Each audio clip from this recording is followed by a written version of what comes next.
Hello friends, I hope you all are doing well. Here is again a new audio clip for the chapter IBC Code 2016.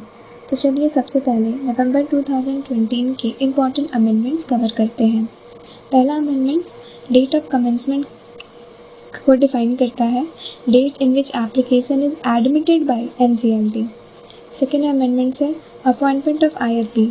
तो अब IRP को appointment हम उसी date को कर देंगे जिस डेट को NCLT ने एप्लीकेशन को एडमिट किया हो। टाइम लिमिट जो पहले 180 डेज था, अब ये 180 days plus 90 days plus 60 days, मतलब in totality time limit 330 days हो गया है। मोरेटोरियम के केस में एक अमेंडमेंट है, ड्यूरिंग मोरेटोरियम सेंट्रल गवर्नमेंट और स्टेट गवर्नमेंट और लोकल अथॉरिटी कैन सस्पेंड और terminate a licence, permit, registration, quota, concession, etc. On the ground of insolvency on current year, there is a default in a payment of current dues. जिन supplier से goods purchase किया company, उसके ही payment को default रखा है company ने, तो वो सप्लाई कैंसिल हो सकता है। सेंट्रल गवर्नमेंट इफ नोटिफाइड, तो मोरेटोरियम वहाँ अप्लाई नहीं होगा। Moratorium not applicable to surety in a contract of guarantee. Section 32A का एक अमेंडमेंट है जिसके लिए एक छोटा सा क्वेश्चन आंसर है। Will the corporate debtor be liable for offence committed prior to CIRP after the resolution plan is approved?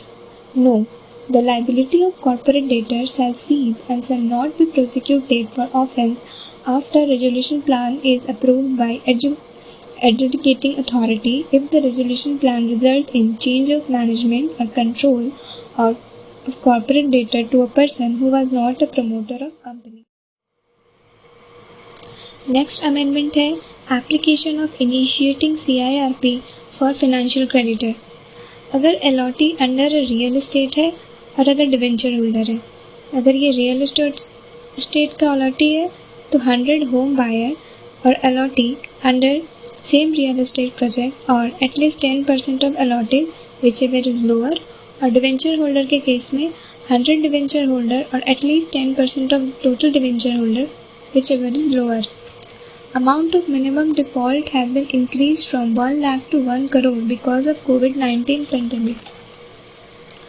IBC वैसे तो IBC बैंक्स पे एप्लीकेबल नहीं होता है, but IBC is now applicable to NBFC with asset base of ₹500 crore or above as per last audited balance sheet. Section 11 में एक छोटा सा अमेंडमेंट है, corporate debtor firm to in section 11 can make application to initiate CIRP against another corporate debtor। तो यहाँ important amendments cover होते हैं। अब हम चैप्टर रिवाइज करते हैं। IBC चैप्टर को हम जनरली 8 पार्ट में डिवाइड करते हैं।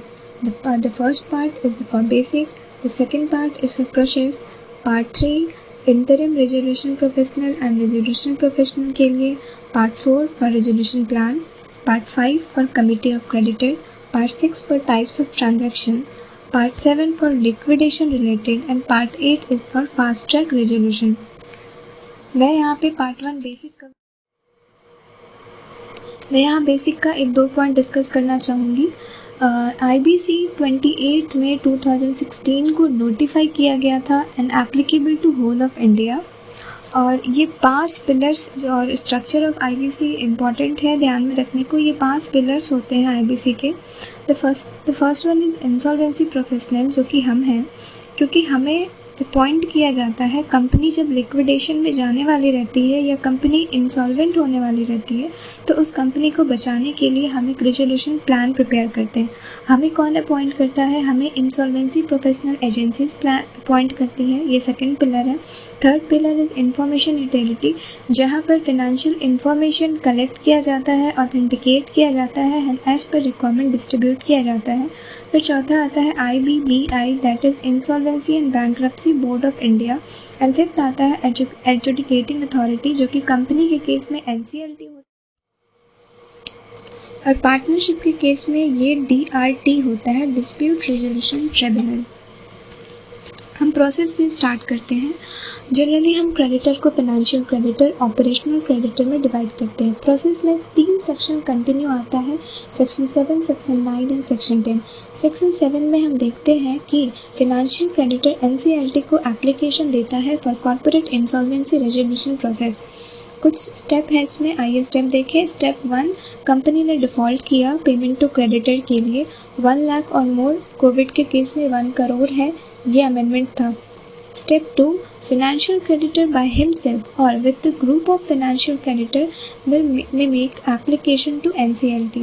फाइनेंशियल क्रेडिटर को अब कुछ डॉक्यूमेंट्स NCLT को सबमिट करने होंगे, जिसमें record of default, name of resolution professional को उनको प्रपोज करना होता है और any other information as required. NCLT within 14 days of receipt of application ये बताती है कि उसने एडमिट किया या रिजेक्ट किया। जिस प्रोफेशनल का नाम प्रपोज किया गया था उसको ही इंटरिम रेजोल्यूशन प्रोफेशनल अपॉइंट किया जाएगा अगर कोई डिसिप्लिनरी केस नहीं है उसके अगेंस्ट। जिस दिन एडमिट किया NCLT एप्लीकेशन उसी दिन IRP अपॉइंट किया जाएगा जब अगर फाइनेंशियल क्रेडिटर ने नेम रिकमेंड कर दिया है तो ये अमेंडमेंट था। फिर within 7 days of admission of application adjudicating authority अपना ऑर्डर फाइनेंशियल क्रेडिटर को बताएगा और अगर यहाँ पे उसने एप्लीकेशन रिजेक्ट कर दिया है तो एडजुडिकेटिंग अथॉरिटी नोटिस देगा to rectify that defect within 7 days of such notice. अब आता है सेक्शन 9। सेक्शन 9 में ऑपरेशनल क्रेडिटर NCLT को for the process of resolution process के लिए एप्लीकेशन देती है। सेम स्टेप 1 में होगा कि डिफ़ॉल्ट होना चाहिए। स्टेप 2 होगा कि ऑपरेशनल क्रेडिटर सबसे पहले एक डिमांड और कॉपी ऑफ इनवॉइस ये देती है कॉर्पोरेट डेटर को। अगर कॉर्पोरेट डेटर ने विदिन 10 days पेमेंट कर दिया तब तो it's okay, no need of application. और अगर उसने पेमेंट नहीं किया या फिर नोटिस नहीं दिया कि अगर कोई ऐसा डिस्प्यूट चल रहा है या नहीं, अगर ये दोनों नहीं किया तो एप्लीकेशन टू NCLT दिया जाएगा। यहाँ पर कुछ रिकॉर्ड्स जो डॉक्यूमेंट्स देने रहते हैं ऑपरेशनल क्रेडिटर को वो ये, फर्स्ट तो रिकॉर्ड ऑफ डिफ़ॉल्ट होगा और सेकंड जो होगा वो ये उसको प्रूव करना होगा कि उसने 10 days के लिए डिमांड नोटिस और पेमेंट के लिए इनवॉइस और डिमांड नोटिस इशू किया था। फिर ऑपरेशनल क्रेडिटर का यहाँ पे भी उसके पास ऑप्शनल है कि ये नाम प्रोफेशनल प्रपोज कर सकता है प्रोफेशनल का। अगर उसने प्रपोज कर दिया तो फिर जो भी प्रोसेस होगा वो सेम है, सेक्शन 7 चलेगा। और अगर उसने प्रपोज नहीं किया है तो NCLT ये काम IBBI को दे देती है। सेक्शन 10 होता है CRP by corporate debtor. Yes, यहाँ पे कॉर्पोरेट डेटर भी आके बोल सकता है कि हाँ मैंने डिफ़ॉल्ट किया है। मैंडेटरी टू, यहाँ पे भी कॉर्पोरेट डेटर के लिए भी मैंडेटरी होता है कि इसको नाम प्रपोज करना रहता है प्रोफेशनल का। फिर 14 days और 7 days वाला जो भी रूल है वो यहाँ एप्लीकेबल होता है। स्पेशल रेजोल्यूशन और प्लस रिकॉर्ड ऑफ डिफ़ॉल्ट ये NCLT को यहाँ पे एप्लीकेशन के लिए इम्पॉर्टेंट होता है। Section 12A withdrawal of application NCLT allow करती है withdrawal of application made by under section 7, under section 9 and under section 10 on application made by with 90% voting share of committee of creditor or at such manner as such prescribed। फिर आता है section 12। Section 12 बताता है IBC का timeline. Application देने पर professional appoint हो जाता है और प्रोफेशनल अपॉइंट होने के बाद से ये कंपनी को रिवाइव कराने का काम करता है। 180 days plus on application made to NCLT 90 days का फिर से उनको टाइम मिलता है और प्लस 60 डेज पर पेंडिंग लिटिगेशन। ये यहाँ पे काफ़ी इम्पोर्टेंट पॉइंट है कि अगर टाइम लिमिट पूछता है तो हम इनिशियली 180 डेज ही लिखेंगे, बट अगर टोटल टाइम लिमिट की बात होती है तो यहाँ 330 डेज होता है। सेक्शन 11 में person not entitled to make a application, कौन कौन से पर्सन को एप्लीकेशन देने का राइट नहीं है। Corporate debtor who is undergoing a CRP, जो खुद ही चल रहा है, जिस पे सीआरपी का प्रोसेस चल रहा है, वो कैसे एप्लीकेशन कर सकता है। बट यहाँ पर एक अमेंडमेंट था, 9 नवंबर 20 का अमेंडमेंट है कि वो किसी दूसरे कॉर्पोरेट डेटर को एप्लीकेशन दे सकता है to start CIRP. Okay, corporate debtor application देने के 12 मंथ के अंदर ही सीआरपी कंप्लीट किया हो, या फिर 12th month before date of making application एक रेजोल्यूशन प्लान बना था और वो उसके अकॉर्डिंग काम नहीं कर रहा हो, और कॉर्पोरेट डेटर जिस पे लिक्विडेशन का ऑर्डर आ चुका है, तो ये सारे के सारे एप्लीकेशन नहीं दे सकते। सेक्शन 13 आता है मोरेटोरियम का। मोरेटोरियम दैट मीन्स कि जो 180 डेज प्रोफेशनल को मिलता है for revival of the company, उस प्रोसेस में किसी भी तरह का कोई भी डिस्टर्बेंस नहीं किया जाएगा। ठीक है, दैट मीन्स कि उसको हम एक काम पीरियड बोलते हैं, during which all suits and legal proceeding against the corporate debtor are hold. कोई भी फ्रेश लीगल प्रोसीडिंग स्टार्ट नहीं कर सकते हैं। केस अंडर सरफाई एक्ट 2002 भी नहीं होगा। उसका कोई एसेट ट्रांसफर नहीं हो सकता है, डिस्पोज ऑफ नहीं कर सकते हैं, उससे कोई रिकवरी नहीं ले सकते हैं। बट अगर यहाँ पे कंपनी का डायरेक्टर है तो उससे हम उसका कोई भी एसेट ट्रांसफर हो सकता है, डिस्पोज ऑफ कर सकते हैं, रिकवरी कर सकते हैं। ठीक है, अब आते हैं पार्ट 3 पर। Part 3 is about interim resolution professional. अब इंटरिम रेजोल्यूशन प्रोफेशनल क्या हुआ, हमने सेक्शन 7, 8 और 9 में ऑलरेडी देखा कि यहाँ पे कुछ को मैंडेटरी है और कुछ के लिए ऑप्शनल होता है कि वो एक नाम प्रपोज करे। जिस प्रोफेशनल का नाम प्रपोज होता है वो for the time being IRP बनता है। आईआरपी बनने के बाद से वो सीओसी दैट मीन्स की कमिटी ऑफ क्रेडिटर का ग्रुप बनाता है, जिसमें कि फाइनेंशियल क्रेडिटर होते हैं, और ये फाइनेंशियल क्रेडिटर जो है वो रेजोल्यूशन प्रोफेशनल को अपॉइंट करते हैं, वो इसी आईआरपी को रेजोल्यूशन प्रोफेशनल अपॉइंट कर सकते हैं, या फिर वो अलग से किसी और बंदे को अपॉइंट कर सकते हैं। टेनियर, आईआरपी का टेनियर कब तक रहेगा, जब तक रेजोल्यूशन प्रोफेशनल अपॉइंट नहीं हो जाता, वो खुद या फिर कोई दूसरा। की रोल क्या है आईआरपी का, तो सबसे पहले वो आईआरपी पब्लिक नोटिस देता है with in 3 days of appointment about corporate insolvency, कि हाँ भाई ये कंपनी इंसॉल्वेंट होने जा रही है। वो एक रेजोल्यूशन प्रोसेस बनाता है, क्लेम सबमिट करवाता है, सबको बोलता है कि आज जिसका क्लेम है आप प्लीज बता दीजिए, ये कंपनी इंसॉल्वेंट होने जा रही है। सीओसी कॉन्स्टिट्यूट करता है, कंडक्ट करता है first meeting of COC. Power क्या है, management of affair of corporate debtor और exercise power of board of director और पार्टनर्स। सीओसी, अब सीओसी में कितने मेंबर्स रहेंगे, क्या इसका कॉन्स्टिट्यूशन स्ट्रक्चर है। सीओसी रेजोल्यूशन प्रोफेशनल को अपॉइंट करेगा, तो अगर किसी कंपनी में सिर्फ फाइनेंशियल क्रेडिटर एग्जिस्ट करते हैं तब तो उस सीओसी में सारे के सारे फाइनेंशियल क्रेडिटर ही होंगे।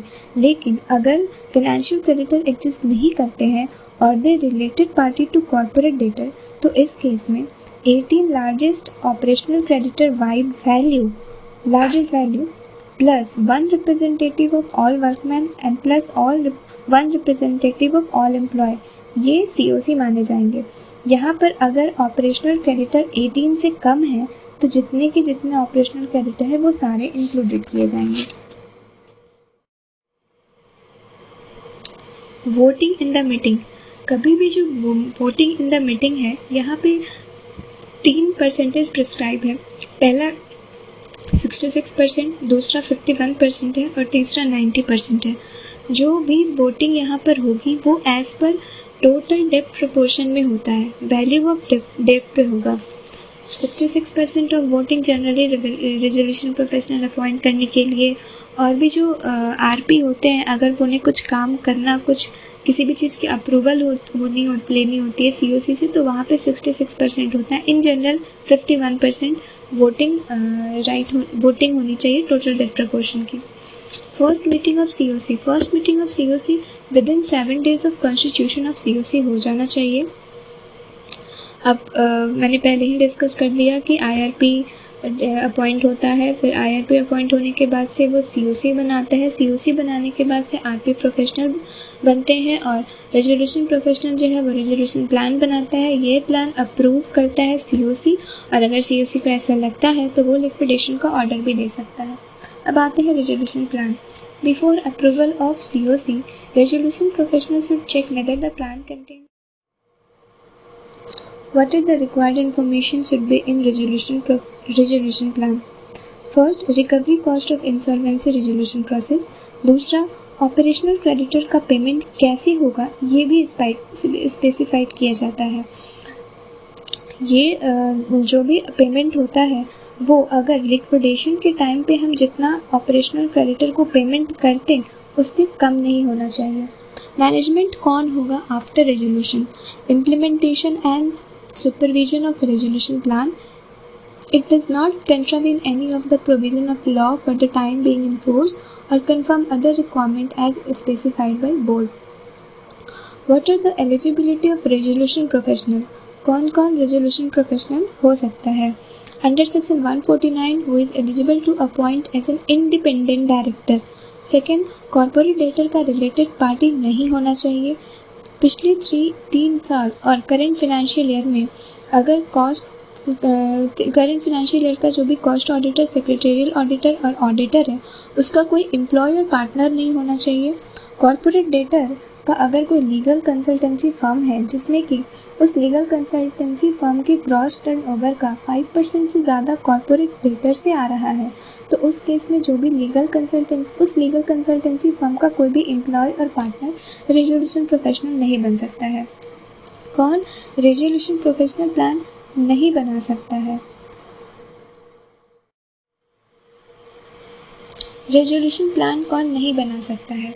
फर्स्ट, जो अनडिस्चार्ज इंसॉल्वेंट है। सेकंड, जो विलफुल डिफॉल्टर है under the guideline of RBI। Third, अगर किसी के अकाउंट को NPA क्लासीफाई किया गया है as per guideline of RBI और फाइनेंशियल सेक्टर रेगुलेटर और CIRP तक 1 साल लैप्स हो गया है तो इस केस में वो रेजोल्यूशन प्लान नहीं बना सकता। Disqualified under Companies Act 2013, 2 years or more under 12th schedule and 7 year or more under any other law अगर वो imprisonment है, prohibited by SEBI, a promoter or in management or control of a corporate debtor। आती fast track resolution. ये fast track resolution क्या होता है? मतलब जल्दी विद इन 90 डेज सारे के सारे प्रोसेस हो जाने चाहिए। यहाँ पर COC अप्रूव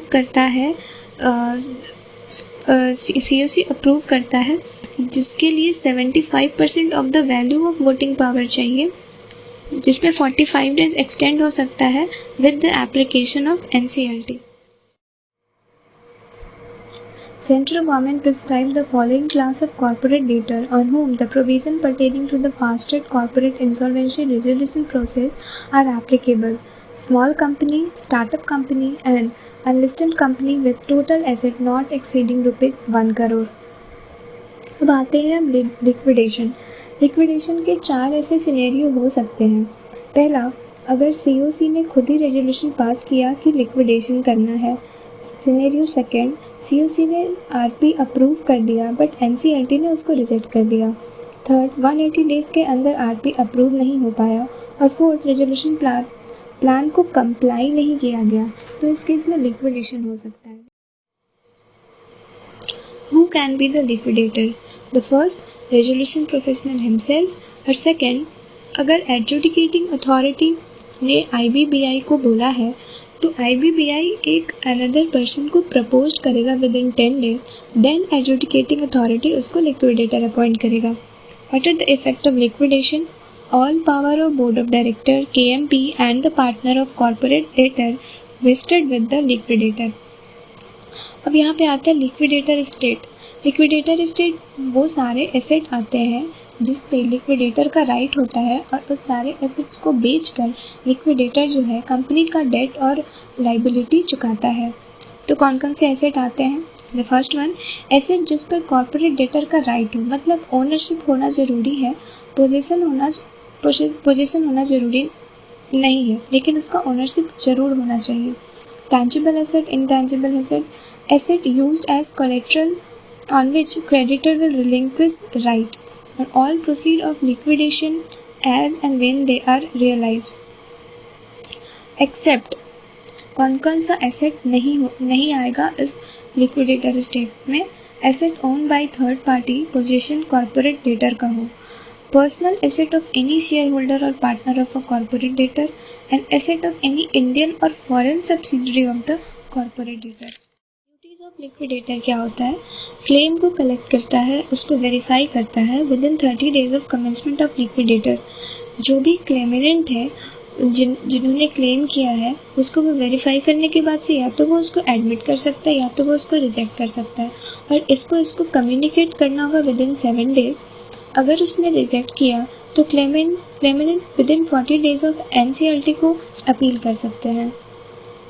अब यहाँ पे जिसने क्लेम किया हो, जैसे फाइनेंशियल क्रेडिटर, ऑपरेशनल क्रेडिटर को 14 days का टाइम लिमिट है कि वो किसी भी क्लेम को रिवाइज कर सकते हैं। Distribution of proceed from sale of asset. अब जब लिक्विडेटर ने एसेट सेल कर लिया, उससे जो भी पैसा आया वो कैसे उसको डिस्ट्रीब्यूट करेगा?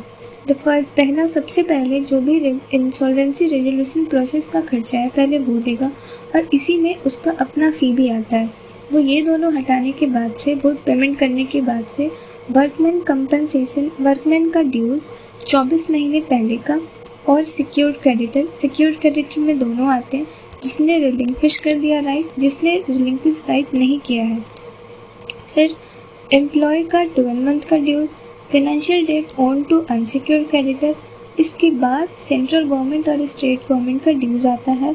Then remaining debts, preference share and equity share. ये प्रायोरिटी लिस्ट है जिसके अकॉर्डिंग पेमेंट किया जाता है। वॉलंटरी लिक्विडेशन सेक्शन 59, ये पहले वाइंडिंग अप में आता था, अब ये आईबीसी में। Declaration for majority of director of company verified by an affidavit stating full inquiry into the affair of the company. Company is not going to defraud any person. Audited financial statement की copy पिछले 2 साल की, और period since its incorporation whichever is latter, a report of the valuation of asset of company if any by registered valuer, और ये सारे declaration चाहिए होते हैं, और 4 week के अंदर पास करना होता है special resolution for conduct the general meeting for voluntary liquidation. Miscellaneous section 45 to 48, जिसमें टाइप ऑफ ट्रांजेक्शन्स दिए होते हैं, लाइक अंडर वैल्यू ट्रांजेक्शन या फ्रॉडुलेंट ट्रांजेक्शन। अगर मान लो कि कंपनी को पता चला कि हाँ अब कुछ दिन में इंसॉल्वेंट होने वाला है, तो उसने सोचा कि चलो अंडर वैल्यू कुछ फ्रॉडुलेंट ट्रांजेक्शन कर लेते हैं। If transaction with any person with in 1 year of preceding the insolvency commencement and related party के केस में 2 year। तो अगर ये पता होना चाहिए किसको? रेजोल्यूशन प्रोफेशनल को। अगर वो पता नहीं कर पाया और ये ट्रांजेक्शन के बारे में क्रेडिटर और मेंबर को पता चलता है, तो वो जाकर एनसीएलटी को बताएगा, और एनसीएलटी के पास राइट है कि वो सबसे पहले तो उस ट्रांजेक्शन को वॉइड कर देता है और रेजोल्यूशन प्रोफेशनल को पनिश भी करता है। फ्रेंड्स, यहाँ पर मैंने सारे इम्पोर्टेंट सेक्शन आईबीसी के कवर किए हैं विद आईबीसी 2016 में का May 20 अमेंडमेंट्स भी यहाँ पे कवर कर लेते हैं। चलिए, द फर्स्ट अमेंडमेंट था क्लैरिफिकेशन ऑन रेजोल्यूशन प्लान। मतलब अब रेजोल्यूशन प्लान में reconstruction, merger, demerger, amalgamation related matter भी इंक्लूड हो सकता है। टाइम लिमिट जो 330 हम नवंबर 20 में पढ़ रहे हैं, ये एक्चुअली May 20 का अमेंडमेंट था। फिर नेक्स्ट अमेंडमेंट है एडजुडिकेटिंग अथॉरिटीज को जो एप्लीकेशन देते हैं आईबीसी प्रोसीडिंग के लिए, उसको एडमिट करने के पहले एडजुडिकेटिंग अथॉरिटी कॉर्पोरेट डेटर ने डिफ़ॉल्ट किया है कि नहीं, ये चेक करती है। अगर adjudicating authority without a certain existence of default ये एप्लीकेशन एक्सेप्ट कर देती है, तो उसको रीज़न ऑफ रिकॉर्ड देना होता है। फिर नेक्स्ट अमेंडमेंट था voting right of authorise representative के लिए। Voting right of authorise representative Authorized representative can cast his vote on behalf of all financial creditors he represents in accordance with the decision taken by a vote of more than 51% of voting share of financial creditor he represents who have cast their vote. फिर amendments था creditor of resolution plan. Payment of debt of operational creditor के case में अगर liquidation के time पे जितना पैसा मिलता उससे कम नहीं होना चाहिए और ऑर्डर ऑफ प्रायोरिटी के अकॉर्डिंग अमाउंट कैलकुलेट करो विच एवर इज हायर, उसका प्रोविजन बनाना होता था जो रेजोल्यूशन प्लान में हम डालते हैं उसमें। Power of COC, resolution plan confirm होने के पहले कभी भी सीओसी कॉर्पोरेट डेटर को लिक्विडेट करने का डिसीजन भी ले सकती है। Financial creditor or allotee under real estate project CIRP not less than 100 of home buyer or allotee under same real estate project or not less than 10% of allotee whichever is lower ये भी May 20 का amendment है जो कि हमने cover किया है। और फ्रेंड्स यहाँ पे May 20 का अमेंडमेंट आई थिंक कंप्लीट होता है, हाँ कंप्लीट होता है। और एक बात और यहाँ पे आती है कि lockdown period won't be counted in the IBC timeline। अब अगर ऐसा कुछ क्वेश्चन आता है तो ये ध्यान में रखते हुए हमें टाइमलाइन को कैलकुलेट करना होगा। आई होप ये IBC का रिवीजन आप सबको हेल्पफुल होगा और मैं ये सोचती हूँ कि इस रिवीजन के पहले आप सभी ने IBC 2016 को एक बार ही अच्छे से पढ़ रखा है। So all the best for exam.